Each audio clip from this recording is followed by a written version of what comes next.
창세기 43장 1절에서 15절까지의 말씀을 제가 봉독하겠습니다. 그 땅에 기근이 심하고 그들이 애굽에서 가져온 곡식을 다 먹음에 그 아버지가 그들에게 이르되 다시 가서 우리를 위하여 양식을 조금 사오라. 유다가 아버지에게 말하여 이르되 그 사람이 우리에게 엄히 경고하여 이르되 너희 아우가 너희와 함께 오지 아니하면 너희가 내 얼굴을 보지 못하리라 하였으니 아버지께서 우리 아우를 우리와 함께 보내시면 우리가 내려가서 아버지를 위하여 양식을 사려니와 아버지께서 만일 그를 보내지 아니하시면 우리는 내려가지 아니하리니 그 사람이 우리에게 말하기를 너희의 아우가 너희와 함께 오지 아니하면 너희가 내 얼굴을 보지 못하리라 하였음이니이다. 이스라엘이 이르되 너희가 어찌하여 너희에게 또 다른 아우가 있다고 그 사람에게 말하여 나를 괴롭게 하였느냐. 그들이 이르되 그 사람이 우리와 우리의 친족에 대하여 자세히 질문하여 이르기를 너희 아버지가 아직 살아 계시느냐 너희에게 아우가 있느냐 하기로 그 묻는 말에 따라 그에게 대답한 것이니 그가 너희의 아우를 데리고 내려오라 할 줄을 우리가 어찌 알았으리이까. 유다가 그의 아버지 이스라엘에게 이르되 저 아이를 나와 함께 보내시면 우리가 곧 가리니 그러면 우리와 아버지와 우리 어린아이들이 다 살고 죽지 아니하리이다. 내가 그를 위하여 담보가 되오리니 아버지께서 내 손에서 그를 찾으소서. 내가 만일 그를 아버지께 데려다가 아버지 앞에 두지 아니하면 내가 영원히 죄를 지리이다. 우리가 지체하지 아니하였더라면 벌써 2번 갔다 왔으리이다. 그들의 아버지 이스라엘이 그들에게 이르되 그러할진대 이렇게 하라. 너희는 이 땅의 아름다운 소산을 그릇에 담아 가지고 내려가서 그 사람에게 예물로 드릴지니 곧 유향 조금과 꿀 조금과 향품과 모략과 유향나무 열매와 감 복숭아이니라. 너희 손에 갑절의 돈을 가지고 너희 자루 아귀에 도로 넣어져 있던 그 돈을 다시 가지고 가라. 혹 잘못이 있었을까 두렵도다. 내 아우도 데리고 떠나 다시 그 사람에게로 가라. 전능하신 하나님께서 그 사람 앞에서 너희에게 은혜를 베푸사 그 사람으로 너희 다른 형제와 베냐민을 돌려보내게 하시기를 원하노라. 내가 자식을 잃게 되면 이르리로다. 그 형제들이 예물을 마련하고 갑절의 돈을 자기들의 손에 가지고 베냐민을 데리고 애굽에 내려가서 요셉 앞에 서니라. 아멘.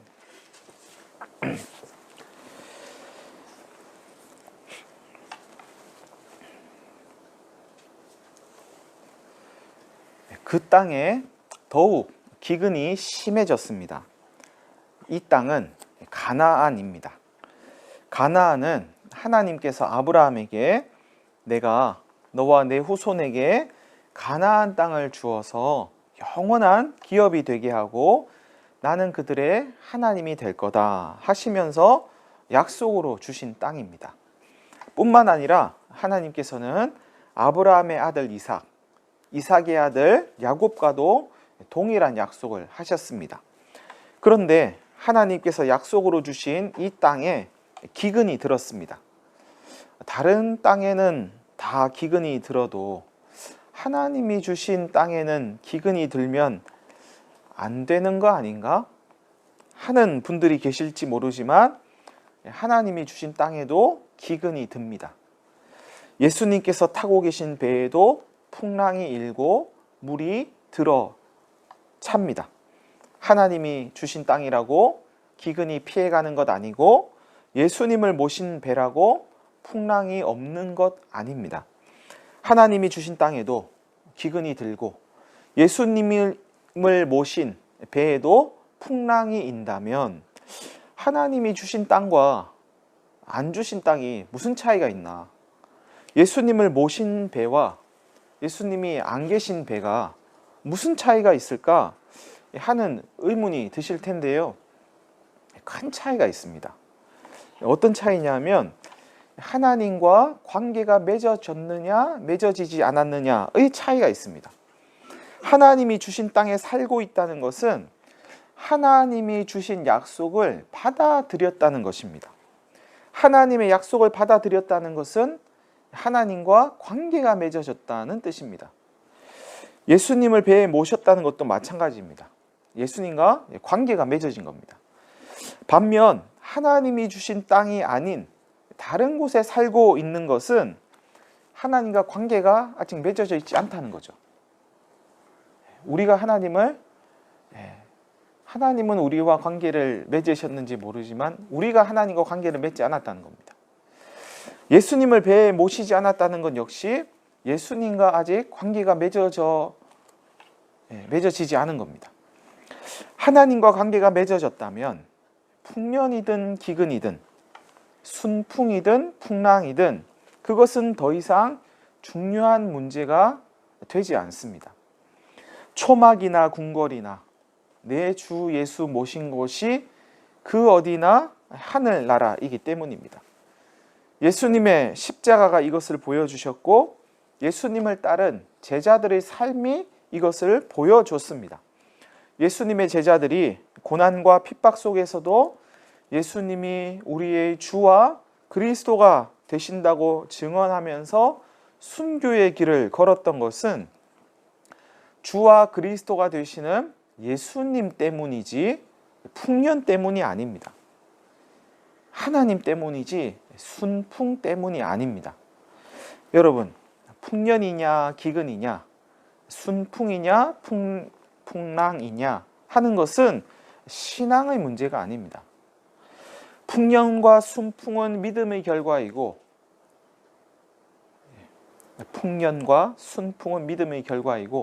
기근과 풍랑은 불신앙의 결과가 아닙니다.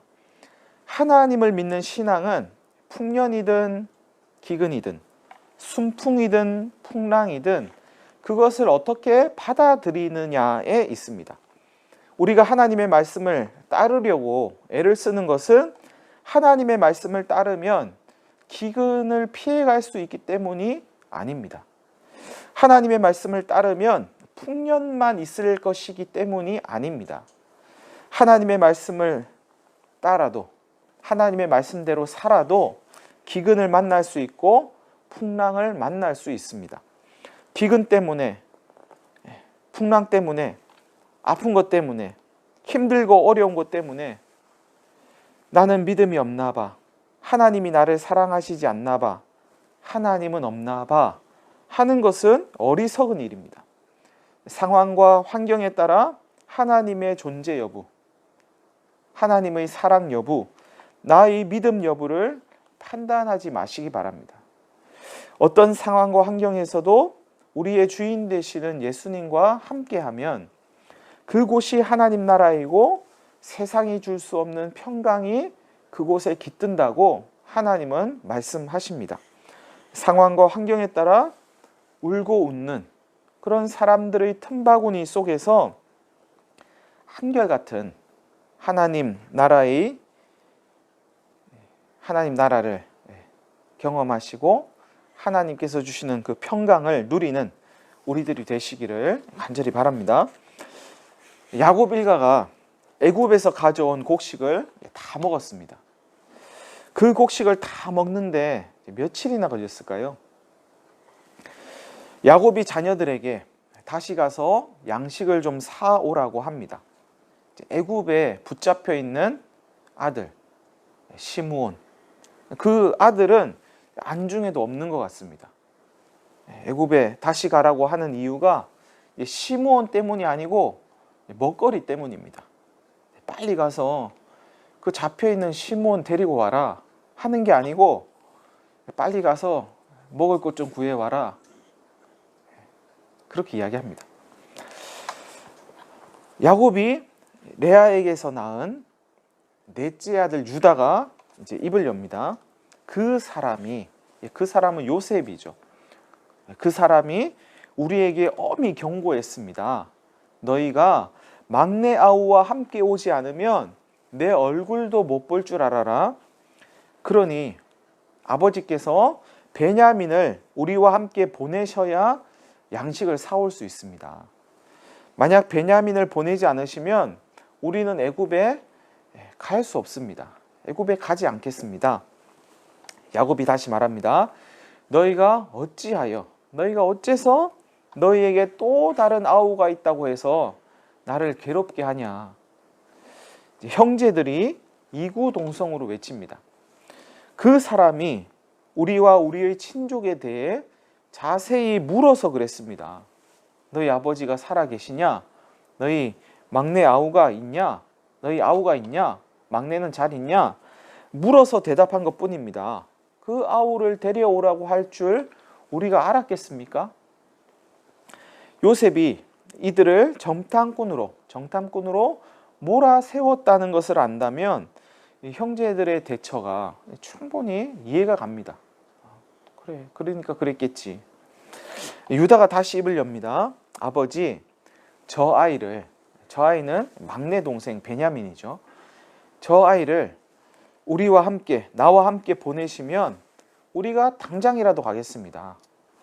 그러면 우리와 아버지와 우리 자식들이 다 살고 죽지 않을 것입니다. 제가 베냐민을 위해 담보가 되겠습니다. 제가 만일 그를 아버지께 데려오지 못하면 저를 벌하십시오. 제가 모든 죄를 짊어지겠습니다. 우리가 지체하지 않았더라면 2번도 갔다 왔을 겁니다.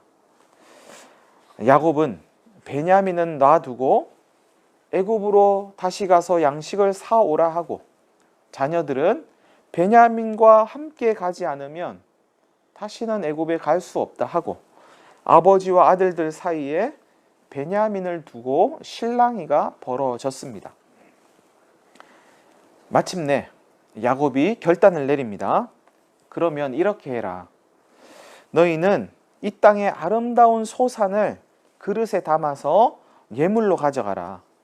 유향과 꿀과, 유향은 향품 중에서 좀 고급진 향품이라고 생각하시면 됩니다. 그 뒤에 또 향품이 나오죠. 향품과 모략도 향품의 일종입니다. 유향나무와, 이것도 향나무죠.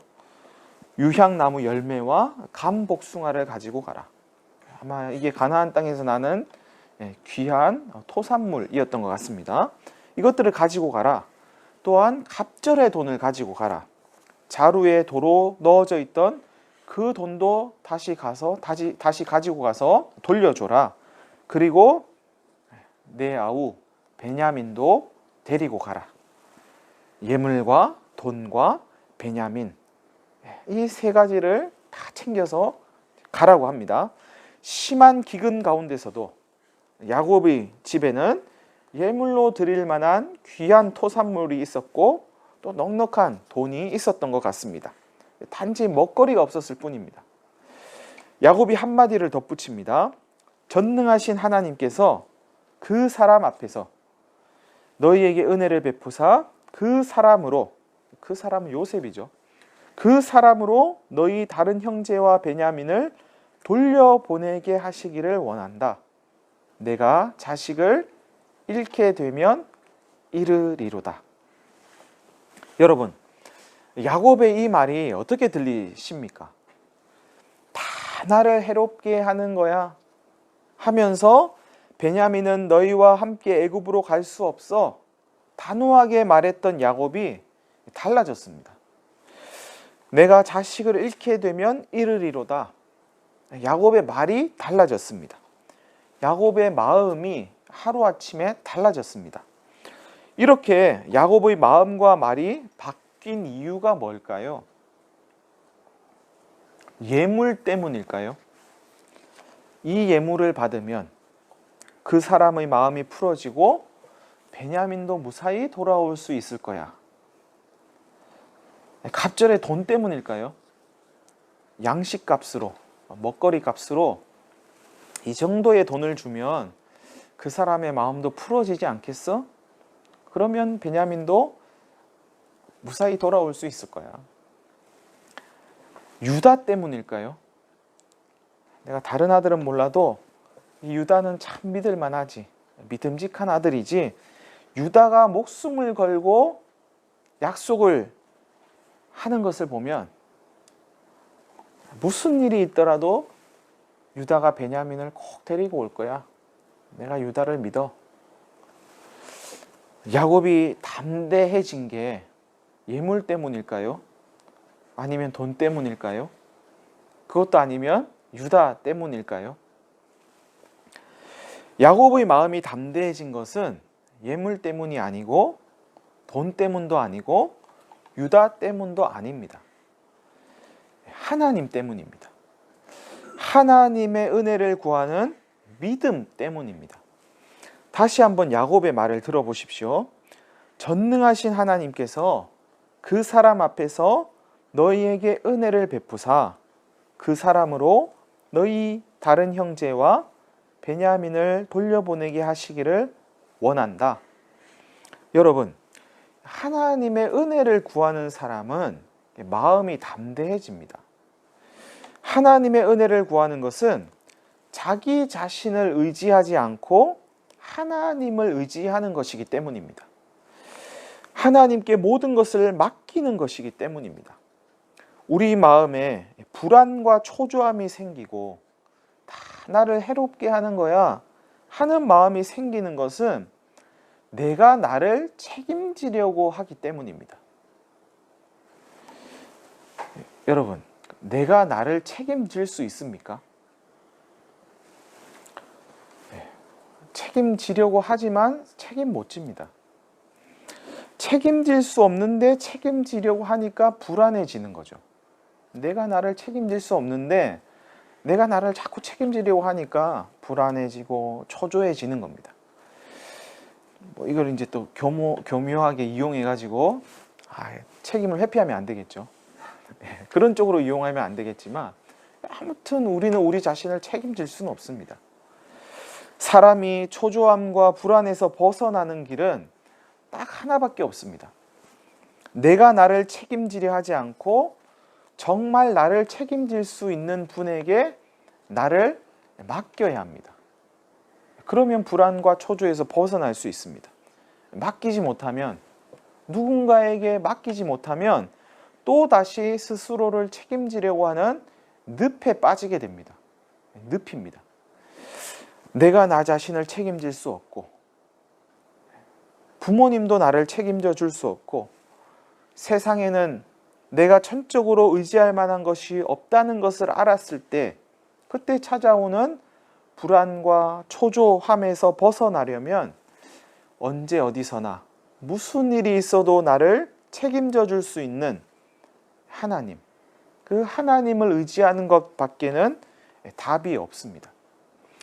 야곱에게는 하나님의 은혜를 구하며 하나님을 의지하는 믿음이 있었습니다. 물론 야곱도 왔다 갔다 하죠. 다 나를 해롭게 하는 거야, 이런 말도 했다가 또 하나님의 은혜를 구하기도 하고 그럽니다. 바로 이 믿음이, 이 하나님의 은혜를 구하는 이 믿음이 야곱의 마음을 바꾸어 놓았습니다. 야곱의 마음을 담대하게 했습니다. 여러분, 본래 사람은 하나님을 의지하고 살도록 만들어졌죠. 사람이 하나님으로부터 벗어나려고 했기 때문에 불안과 초조와 두려움과 죽음이 시작된 겁니다. 하나님을 의지하는 것은 새로운 일이 아니고 본래의 자리로 돌아가는 겁니다. 예수님을 믿는 것도 우리가 새롭게 뭔가를 믿어야 되는 게 아니고 원래부터 믿었던 건데 잃어버리고 있었던 거죠. 예수님을 안 믿는 게. 그러니까 예수님을 믿는 것은 본래의 자리로 다시 돌아가는 겁니다. 우리가 있어야 할 본래의 자리로 돌아가 하나님을 의지할수록 우리의 마음은 담대해질 것이고 하나님으로부터 벗어나려고 하면 할수록 두려움과 불안에 휩싸이게 될 것입니다. 하나님을 의지하는 그 자리를, 그 제자리를 찾아가셔서 담대하게 살아가는 우리들이 되시기를 바랍니다. 한 가지 더 생각해 볼 것이 있습니다. 야곱은 자식을 잃게 되면 잃으리로다 할 정도로 마음이 담대해졌는데요. 야곱의 이 말과 자식을 잃게 되면 잃을 거야 하는 이 말과 그 앞의 말을 한번 비교해 보십시오. 전능하신 하나님께서 은혜를 베푸시고 그래서 그 사람이 시므온과 베냐민을 돌려보내게 하시기를 원한다. 이렇게 이야기를 했는데 이것과 이르면 이를 거야 하는 이 이야기가 이 둘이 서로 잘 어울리는 것 같으십니까? 돌려보내는 것과 아들들이 돌아오게 되는 것과 잃어버리는 것이 이게 서로 호응이 되는 것 같으십니까? 돌려보내게 하시기를 원한다. 아들들이 돌아오기를 원한다 했으면 잃으리로다.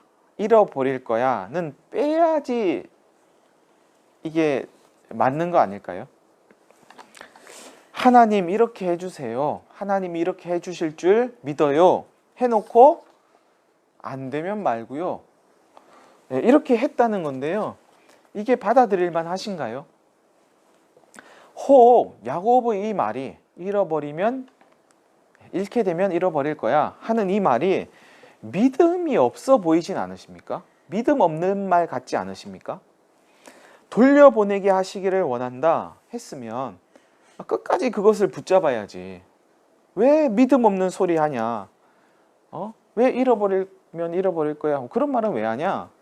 앞에 실컷 돌려보내게 하실 거야, 해주실 거야 해놓고 그런 이야기는 왜 하냐? 그렇게 믿음이 없어서야 하나님이 그 간구를 들어주시겠냐 하는 의문이 들지 않으십니까? 남유다가 멸망했을 때 이스라엘이 북쪽과 남쪽으로 나뉘어지고 남유다가 멸망했을 때 다니엘이라는 사람과 그의 세 친구가 바벨론의 포로로 끌려갔습니다. 다니엘과 그의 친구들은 바벨론 왕 느부갓네살의 신임을 얻어서 다니엘은 바벨론 지방 전체를 전국을 이제 다스리는 관직을 얻고 그 세 친구는 각 지방을 다스리는 관직을 받습니다. 느부갓네살 왕은 금으로 신상을 만들어 놓고 이 신상에 절하지 않는 자는 즉시 풀무불에 던져 넣을 거다. 불이 활활 타오르는 구덩이에 던져 넣을 거다. 죽이겠다는 거죠. 화형에 처하겠다. 이렇게 이제 이야기를 합니다. 그때 어떤 이제 바벨론 사람이 다니엘의 세 명의 친구가 금신상에 절하지 않는 것을 보고 고발합니다. 저 사람들이 신상에 절하지 않았습니다. 느부갓네살 왕은 다니엘의 세 친구를 불러서 지금이라도 신상 앞에 절하면 내가 용서해 주겠지만 절하지 않으면 너희를 저 풀무불 가운데 던져 넣을 것이라고 이야기합니다. 그러면서 너희가 저 풀무불 가운데 던져지면 너희를 구원할 신이 있겠냐? 누가 너희를 구원하겠냐? 이렇게 엄포를 놓습니다. 이에 다니엘의 세 친구 사드락, 메삭, 아벳느고가 이런 대답을 합니다. 왕이시여, 우리가 섬기는 하나님이 계시다면, 하나님이 정말 살아계신다면 우리를 맹렬히 타는 풀무불 가운데서 능히 건져내시겠고 왕의 손에서도 건져낼 것입니다. 그렇게 하지 아니하실지라도 우리가 왕의 신들을 섬기지도 아니하고 왕이 세우신 금신상에게 절하지도 않을 것입니다. 여러분, 하나님을 믿는 것은 내가 원하는 것을 해달라고 하나님께 강요하는 게 아닙니다. 풀무불 가운데서 건져내 주실 줄 믿습니다 하는 게 믿음이 아닙니다. 그리 아니하실지라도, 그렇게 하지 아니하실지라도 하나님을 섬기고 하나님 아닌 다른 신을 믿지 않겠습니다 하는 데까지 가야 믿음입니다.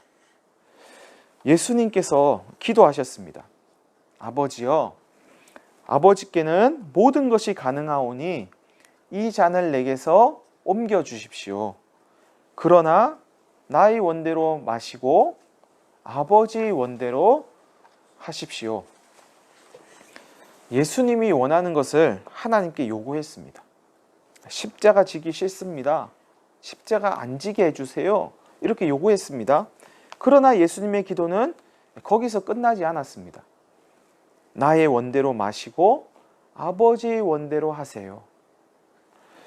예수님의 뜻을 포기하고 하나님이 원하시는 것을 받아들이기가 얼마나 힘들었으면 예수님은 똑같은 기도를 3번 반복하십니다. 뿐만 아니라 얼마나 힘을 다해 기도하셨는지 아마 이 한마디 한마디에 온 힘을 쏟아서 기도하지 않았을까 싶은데요. 그 얼마나 힘을 다하셨는지 기도할 때, 이 기도를 할 때 땀이 났는데 그 땀방울에 핏방울이 같이 섞여서 땅에 떨어질 정도였다고 누가복음은 증거합니다. 여러분, 우리가 원하는 것을 해달라고 하나님께 얼마든지 요구할 수 있습니다. 그러나 우리 요구로 끝나면 하나님을 믿는 게 아닙니다. 우리 요구로 끝나면 기도가 아닙니다. 마지막은 항상 그렇게 하지 아니하실지라도, 그리 하지 아니하실지라도가 붙어야 하나님을 믿는 겁니다. 내 요구로 시작했어도, 시작은 내 요구로 시작을 했어도 하나님이 원하시는 대로 하세요로 끝나야 기도입니다. 기도는 하나님이 원하는 대로 하세요가 안 되기 때문에 하는 겁니다. 그냥 가만히 있으면 하나님 원하는 대로 하세요. 하나님 원하는 대로, 하나님 하시고 싶은 대로 저한테 하세요. 이게 잘 안 되니까 기도를 하는 거죠. 하나님 원하시는 대로 하십시오. 이 악물고 그게 받아들여질 때까지 기도를 하는 겁니다. 그런데 우리는 내 원하는 것 주세요. 내 원하는 대로 해달라고 기도를 하는 경우가 많죠. 기도에 대한 오해입니다. 우리의 욕망과 성경에서 뽑아낸 몇몇 구절이 만나서 기도를 왜곡시킨 겁니다. 왜곡된 기도가 우리의 신앙을 또한 왜곡시켰습니다. 여러분, 기도가 바뀌어야 우리의 신앙이 제자리를 찾을 수 있습니다. 하나님, 베냐민 돌려보내주세요. 하나님, 풀무불에서 건져내주세요. 하나님, 십자가 지지 않게 해주세요. 제가 원하는 거 해주세요. 다 좋습니다. 무슨 말을 하셔도 괜찮습니다. 그러나 마지막은 그리 아니하실지라도 하나님을 믿겠습니다. 제 원대로 하지 마시고 하나님의 원대로 하세요. 잃게 되면 잃겠습니다. 하는 것이 우리의 진심 어린 고백이 되어야 합니다. 마음으로부터 나오는 그 고백을 할 수 있는 자리까지 가야 합니다. 그래야 하나님을 믿는 겁니다. 그래야 하나님을 의지하는 겁니다. 그래야 하나님께 맡기는 겁니다. 맡기는 건 결과까지 맡기는 거죠. 우리가 누군가에게 일을 맡기는 것도 사실은 마찬가지죠. 내가 저 사람에게 일을 맡겼다고 하는 건 그 결과까지 맡기는 거죠. 그 결과가 내가 원하는 대로 안 되더라도, 혹시 그 사람에게 맡겼는데 그 사람이 내가 생각하는 것과 좀 다르게 일을 하더라도 맡기는 거죠. 맡기는 겁니다. 맡기고 그 결과를 받아들이는 거죠. 그게 맡기는 겁니다. 내가 정해놓은 대로 해달라고 강요하는 건 맡기는 건 아닙니다. 물론 그럴 수 있는 일은 있죠. 뭐 일을 맡길 때 이렇게 해주세요. 뭐 그런 일도 있긴 하지만 하나님께 맡기는 건 그렇게 맡기는 건 아닙니다. 내가 다 정해놓고 짜놓고 하나님은 이렇게 내 계획대로 다 해주시면 돼요. 이건 하나님께 맡기는 건 아닙니다. 이건 신앙이 아닙니다. 하나님이 주시는 결과를 받아들이는 게 맡긴 것이고 그게 믿음입니다. 나보다 나를 더 사랑하시는 분, 지금 나에게 필요한 것이 무엇인지 나보다 더 잘 아시는 분, 때를 따라 나에게 가장 적합한 것을 주실 수 있는 분, 십자가에 달려 죽으신 예수님을 살려내신 분, 이 분이 바로 하나님이라는 사실을 우리가 믿는다면, 하나님이 그런 분이라는 사실을 믿는다면 하나님께 모든 것을 맡기고 하나님의 처분을 기다릴 수 있지 않을까요? 우리가 해야 할 일은 내가 정말 하나님을 믿고 있나? 내가 정말 하나님을 믿고 있나? 내가 믿는 하나님은 어떤 분인가? 나는 하나님을 어떤 분으로 알고 있나? 하는 것을 곰곰이 성찰하는 일입니다. 하나님을 어떤 분으로 알고 있는지, 그리고 그 하나님을 내가 정말 믿고 있는지, 이것이 하나님을 믿는 동안 내내 우리가 해야 할 전부라고 할 수 있습니다.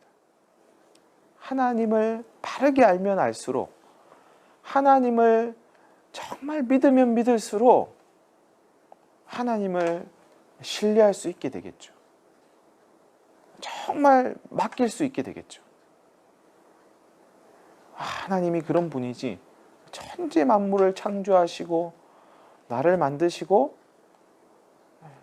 십자가에 달리신 예수님도 다시 일으키시고 무엇이든지 하실 수 있는 분이고, 그분은 선하신 분이고 가장 좋은 것을 나에게 주시는 분이고, 가장 적절한 때에 가장 필요한 것을 허락하시는 분이 내가 믿는 하나님이지. 하나님이 그런 분이지. 그리고 그런 하나님을 내가 정말 믿지. 내가 정말 믿고 있지. 그러면 불안할 게 없지 않을까요? 그러면 두려울 게 없지 않을까요?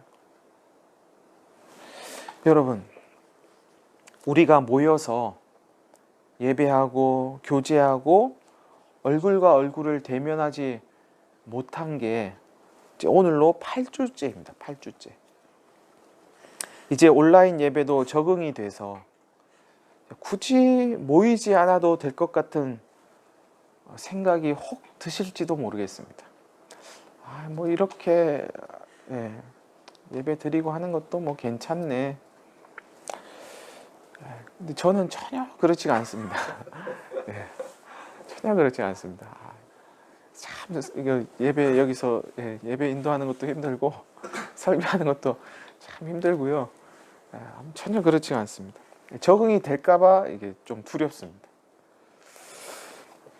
여러분이 많이 이제 보고 싶고요, 생각도 나고 만나고 싶고 모여서 같이 예배 드리고 이야기도 나누고 싶고 그렇습니다.